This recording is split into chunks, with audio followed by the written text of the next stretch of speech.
اور رہبری ہو سکتی ہے۔ اسی میں ایک سوال آپ سے کرنا چاہتا ہوں کہ آپ نے کہا کہ اس کو ذریعہ معاش بنائے ہوئے ہیں کچھ لوگ جی، اور اس کی آڑ میں بہت سارے غلط کام بھی ہوتے ہیں، جی، تو صحیح اور غلط باباؤں میں فرق کیسے کیا جا سکتا ہے؟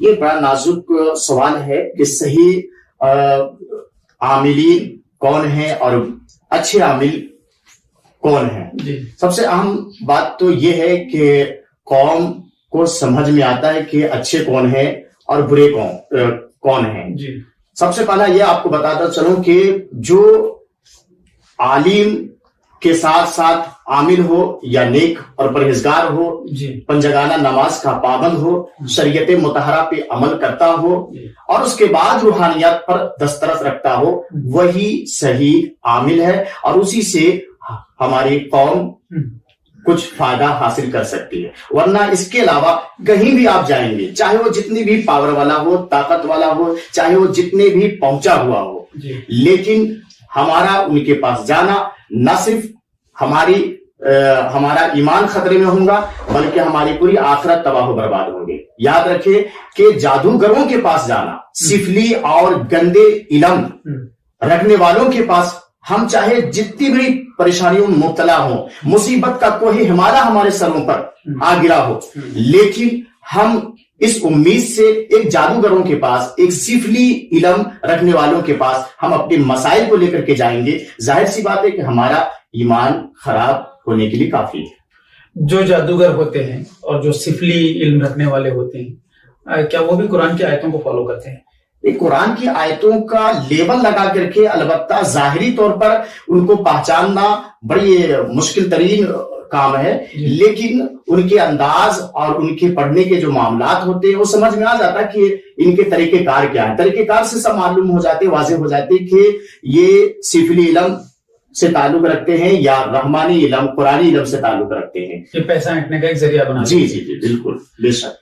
تو جیسے عام طور پر آج کل جو معاشرے میں چلا ہے، جادو ٹونا کرنی کرتوت کے اور گھروں میں اثرات ہونے کی بات بتا کر ان سے پیسہ اینٹا جاتا ہے، تو کیا حقیقت میں جادو ٹونا، یہ کرنی وغیرہ ہوا کرتے ہیں؟ جی، سب سے پہلا یہ میں آپ کو یہ بتاتا چلوں کہ جادو کا جو معاملہ ہے بالکل حق ہے۔ جی، جادو کے بارے میں خود قرآن پاک سے ثابت ہے، میرے پیارے آقا علیہ السلام پر بھی سحر کیے گئے ہیں اور اس کا کوئی انکار نہیں کر سکتا۔ اس کے زد میں عام و خاص کوئی بھی آ سکتے ہیں، لیکن آج کے دور میں جو یہ بات بات پر ہر انسان کو پیسے کھینچنے کے لیے بتا دیے جاتے ہیں کہ آپ کے اوپر سحر کیا گیا ہے، آپ کے اوپر جادو کیا گیا ہے یا آپ کے اوپر بڑی کارروائی کی گئی ہے، یہ سوائے لوگوں میں بدظن پھیلانے کے، نفرت پھیلانے کے اور لوگوں میں ایک تکرار اور لوگوں میں ایک نفاق ڈالنے کے سوائے کچھ نہیں ہو سکتا۔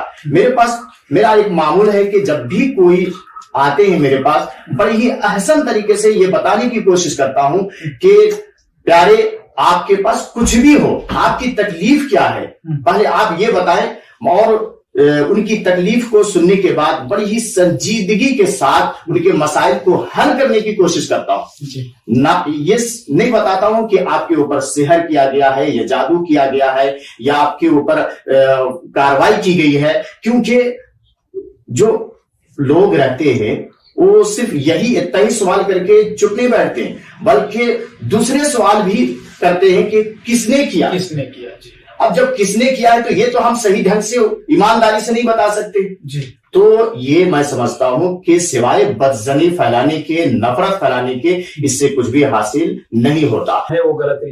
یہ ایک عام بات ہے کہ جو کہتے ہیں کہ گندا علم جہاں پر ہوتا ہے، گندے علم سے کروایا جاتا ہے، کرنی کرتوت کے اثرات ہوتے ہیں، تو اس کے توڑنے کے لیے گندا علم ہی ضروری ہوتا ہے، ایسا کہا جاتا ہے، کیا یہ صحیح ہے؟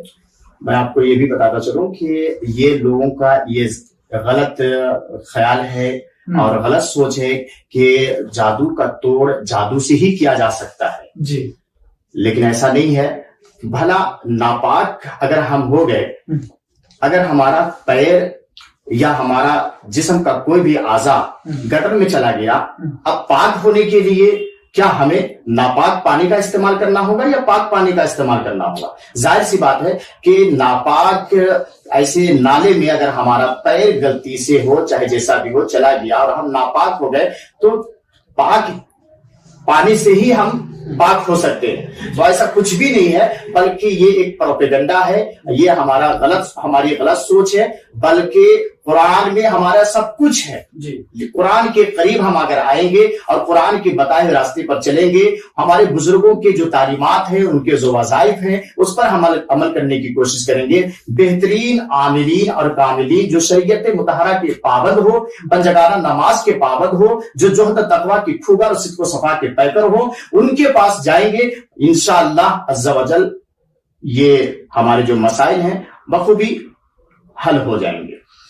آپس میں نا اتفاقی کی وجہ کیا ہے؟ آپ کو کیا محسوس ہوتا ہے؟ اکثر آپ کے پاس اس طرح کے معاملات آتے ہیں. بے شک بہت اچھا سوال کیا ہے.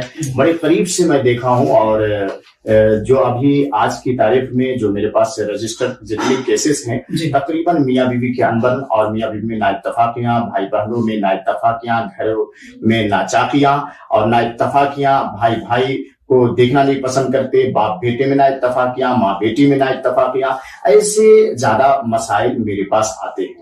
اس کی سب سے بڑی وجہ یہ ہے کہ دین سے دوری اور شریعت سے دوری اور بزرگوں کے تعلیمات سے دوری.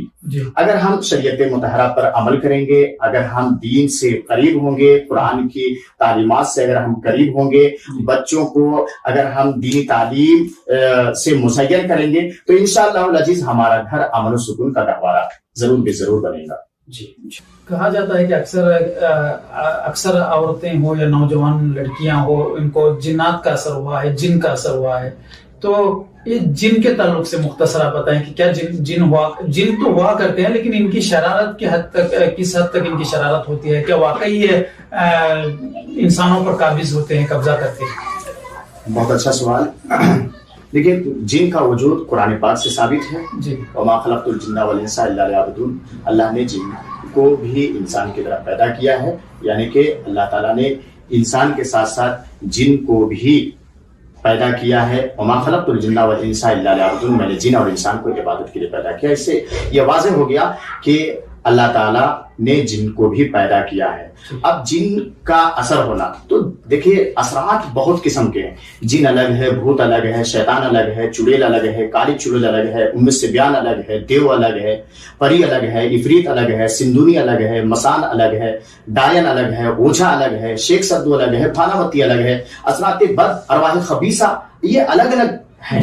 معقود سے معقود، اثرات بد، ارواح خبیثہ، یہ ہمزاد، یہ جتنی بھی اقسام کی چیزیں جو میں نے آپ کو بتایا، اس میں سے کوئی بھی چیز ہماری ماں بہنوں پر، بیٹیوں پر اثر ہو جاتا تو ہم یہ فوراً جن کو ہی بدنام کر دیتے، یا شیطان کو، یا ہماری زبان میں عام طور پر جو کچھ بھی آیا فوراً بتا دیتے ہیں. اور عاملین اور کاملین جو علاج کرنے میں مہارت رکھتے ہیں، اتنے سارے ڈیٹیلز نہ جانتے ہوئے، اتنی ڈپ میں تشخیص نہیں کر پانے کی وجہ سے، وہ بھی عام طور پر جو عوامی زبان میں جو مشہور ہے، وہی بھوت، وہی شیطان یا پھر وہی جن ہے بول کے واضح کر دیتے ہیں. اور کچھ ایسے بھی کیسز ہوتے ہیں جیسے مال خوریا کی بیماری ہو، یا پھر ایسے ڈپریشن میں کچھ ایسے بھی مرض ہے جسے ہر حساب سے، ہر اعتبار سے، ہر نقطے نظر سے یہ دیکھنے کی کوشش کیا کہ آخر ان کے اندر ہے کیا. اثرات بھی کئی اقسام کے ہوتے ہیں، سینکڑوں اقسام کے اثرات ہوتے ہیں. تو ان کو آخر ہوا کیا، ہر زاویے سے دیکھنے کے بعد کہیں سے جب یہ پتہ نہیں چلتا تو ان کو ہر حساب سے یہی معلوم ہوتا ہے کہ ان کو جسمانی مرض ہے. اور ایسے کئی، یہ بات بھی میں سرخم تسلیم کرتا ہوں کہ بہت سارے ایسے مرض ہیں جو جن کا تعلق کسی بھی اثرات بد سے نہیں ہے، لیکن عوام سب سے پہلے ایسے جالساز عاملین کے پاس جا کر کے اور اپنے محنت کی کمائی وہاں پہ بہاتے ہیں پانی کی طرح. اور اس کے بعد جب وہاں سے ناکام ہو جاتے ہیں، ناکامی کی وجہ سے پھر کسی اچھے ڈاکٹر کے پاس اور حکیم کے پاس یا پھر کسی طبیب کے پاس جاتے ہیں تو مکمل علاج بھی ہوتا ہے. اور کچھ ایسے بھی ہیں جو واقعی اثرات بد ہوں. میں نے بڑی ہی وضاحت سے اور فراخ دلی سے جو میرے کیلنڈر 2021 کے شائع ہوئے ہیں، میں اس میں عام طور پر جو عام انسان بھی استفادہ حاصل کر سکے، اس کے لیے مرض کو کیسے تشخیص کیا جاتا ہے وہ بڑی ہی فراخ دلی کے ساتھ میں نے واضح کیا ہے. ہر کوئی اس سے استفادہ حاصل کر سکتا ہے. یہ بالکل اہم چیز ہے. ایک ڈاکٹر کے لیے جس طرح سے ڈائگنوس ضروری ہے، آپ کے لیے بھی تشخیص ضروری ہے کہ جب تک آپ کو بیماری کا اندازہ نہیں ہوگا علاج بھی نہیں کیا جا سکتا، اور یہ آپ جیسے ماہرین ہی کر سکتے ہیں. تو آپ نے ایک چیلنج کیا ہے.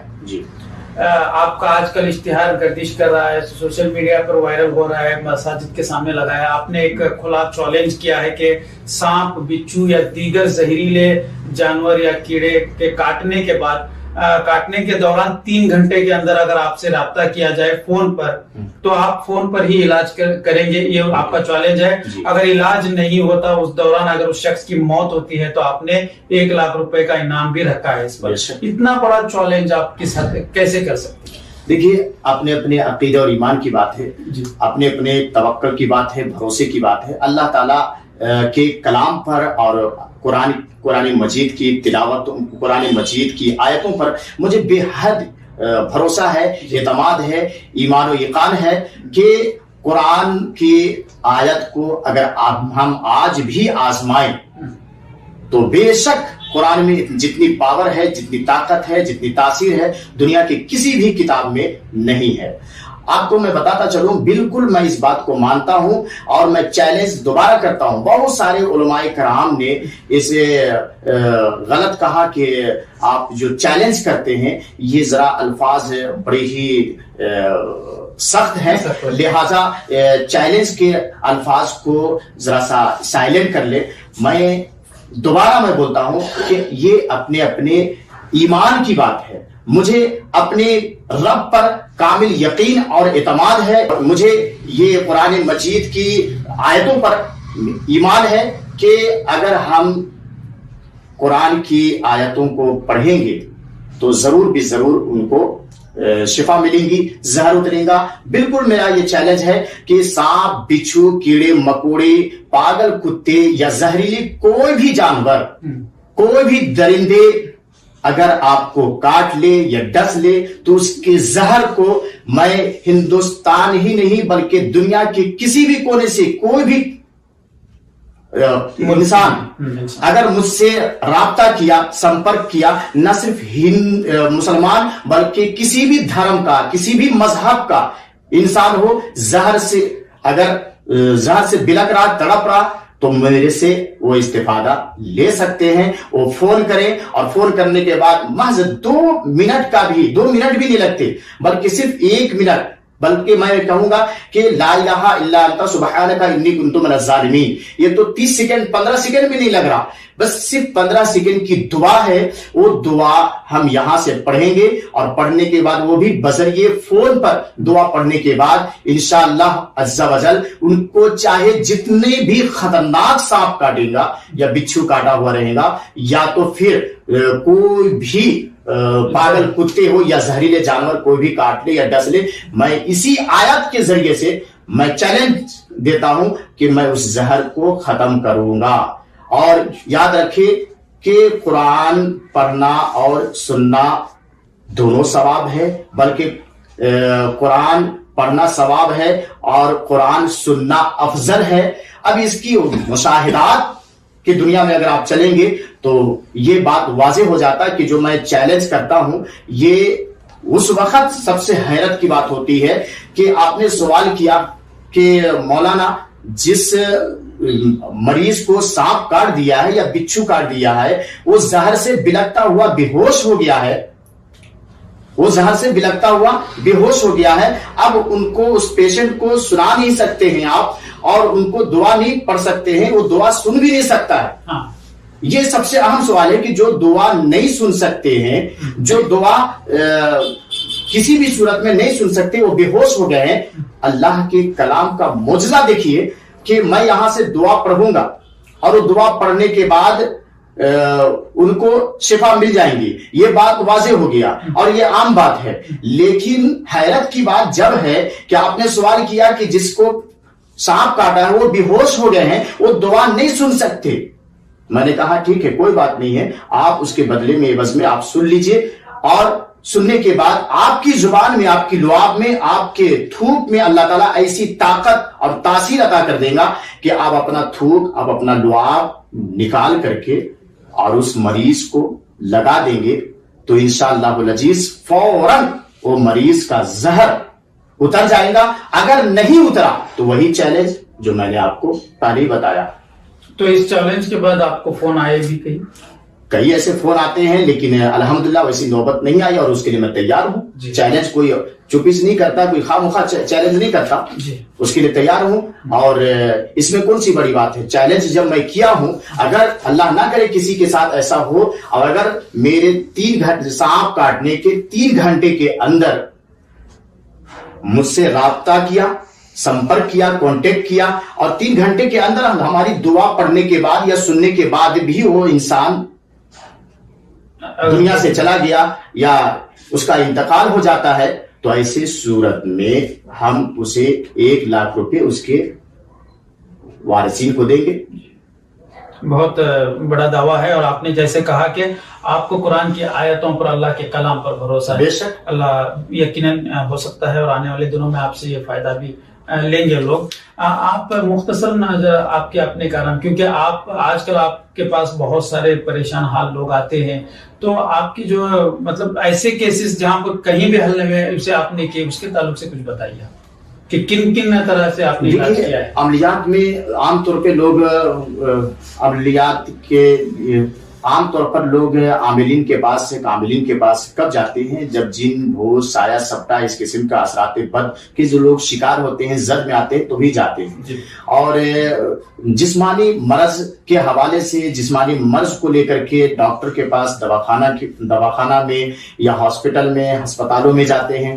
لیکن میں دنیا کو یہ بتانے کی کوشش کیا ہوں اب تک کہ یہ 16-17 سالوں کے درمیان میں کہ قرآن کی آیات نہ صرف بھوت، شیطان، جن جنات بھگانے کے لیے ہے بلکہ ہر مرض میں شفا پہنچاتی ہے اور شفاء کاملہ کے لیے کافی ہے.